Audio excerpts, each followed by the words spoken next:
L'OFM. Tout le monde n'a plus que ce mot à la bouche en 2024, et ce pour une bonne raison. 6,6 milliards de dollars. C'est le chiffre d'affaires de OnlyFans sur l'année 2023. Mais que se cache-t-il réellement derrière ce chiffre d'affaires? Pour certains, c'est de la prostitution moderne. La prostitution, aussi appelée le plus vieux métier du monde, est basée sur la pulsion sexuelle qui touche littéralement chaque personne sur Terre. Et ce, depuis la nuit des temps. Et quand il y a une demande, évidemment il y a une offre. Surtout quand la demande est aussi forte et constante, définie vulgairement par la misère sexuelle.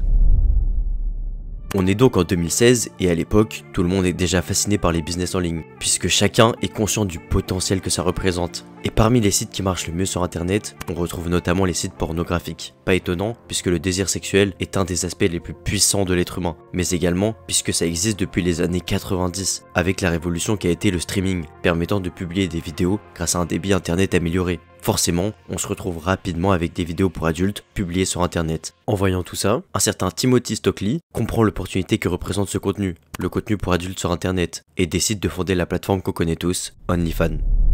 Le pitch est simple, une plateforme de mise en relation avec du contenu par abonnement, permettant aux créateurs de monétiser leur contenu tourné vers le X. Une idée simple mais pourtant révolutionnaire, faisant rêver plus d'une personne. Imaginez qu'au lieu d'être simplement spectateur d'un contenu, vous pouvez désormais interagir avec la personne que vous convoitez, et ce en obtenant des vidéos et des messages personnalisés. Et ce n'est que très peu de temps après son lancement que la plateforme et ses créateurs furent rentables, grâce au modèle économique de mensualité sur lesquels OnlyFans touche 20%, atteignant rapidement un chiffre d'affaires d'environ 8 milliards de dollars en 2024. Alors tout ça, ça peut faire rêver, mais la réalité n'est clairement pas aussi belle. En effet, on se retrouve avec 99% des modèles, soit le top 99%, qui ne dépassent pas 200 $ par mois. Oui, 200 $ par mois, soit 7 fois moins que le SMIC. Et pourtant, ça représente l'écrasante majorité sur OnlyFans. Et finalement, c'est à partir du top 1% que les soi-disant promesses des influenceurs OFM sont atteintes. Ce top dans lequel vous pourrez générer 5 000 $ par mois. Et alors si vous entendez des gens parler de 100 000 $ par mois, là ce ne sera que le top 0,1%. Bon, analysons donc le top 1% qui répond plus ou moins aux promesses des gourous EFM.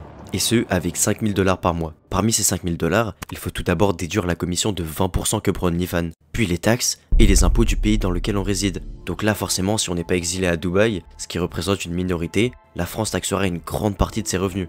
Et ce n'est pas fini, puisque le peu qu'il restera sera le plus souvent partagé entre la modèle qui prendra 50%, les chatteurs qui prendront 20%, puisqu'ils ont évidemment contribué au chiffre d'affaires, qui est de 5 000 $ grâce à la vente privée sur OnlyFans, et finalement, le manager qui ne touchera plus que 30%.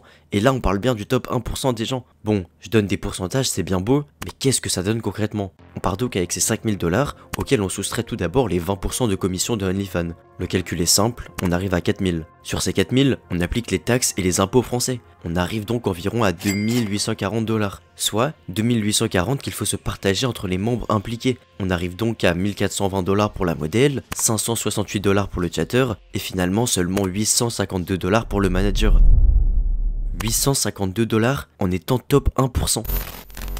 Avec ces calculs, on se retrouve donc témoin d'une réalité tout autre que celle promise par les influenceurs OFM. Je le rappelle, mais OFM pour OnlyFans Manager, un business basé sur l'accompagnement d'une modèle sur cette plateforme, le plus souvent grâce à une agence, et ce en gérant leur contenu et marketing pour maximiser leurs revenus. Un modèle qui paraît bénéfique pour tout le monde, alors pourquoi pas? Oui, c'est un fait, ce modèle est bien réfléchi et peut apporter de grosses sommes. Mais vous l'aurez compris, ce modèle n'est en réalité intéressant qu'à partir du top 1% voire plus. Mais pour atteindre ce top, il faut une agence top 1% avec des modèles top 1%. Autant dire que l'écrasante majorité des gens à qui sont vendues les formations n'auront jamais une agence top 1% ou une modèle top 1%. Le marché est tout simplement beaucoup trop saturé. Alors oui, ce serait mentir de dire que c'est impossible, mais ça relève de la même difficulté que de réussir sur Twitch ou YouTube en 2025. Tout comme youtubeurs et streamers peuvent être des métiers attractifs, OnlyFans Manager semble tout aussi attractif. Pourtant, cela relèvera de la même difficulté, une difficulté plus que accrue, et je sais que la majorité d'entre vous ont essayé et ont déjà échoué. Avec tout ça, on comprend que si on entend tout le monde autour de nous parler d'un business miraculeux, c'est sûrement qu'il est déjà trop tard, que le marché est saturé et que les opportunités sont désormais dépassées. On peut prendre la métaphore de la vague, et dans ce cas-là, la vague est sûrement déjà passée. En tout cas, merci beaucoup d'être arrivé jusque là, n'hésitez pas à vous abonner et à liker cette vidéo, ça m'aiderait énormément, et à bientôt.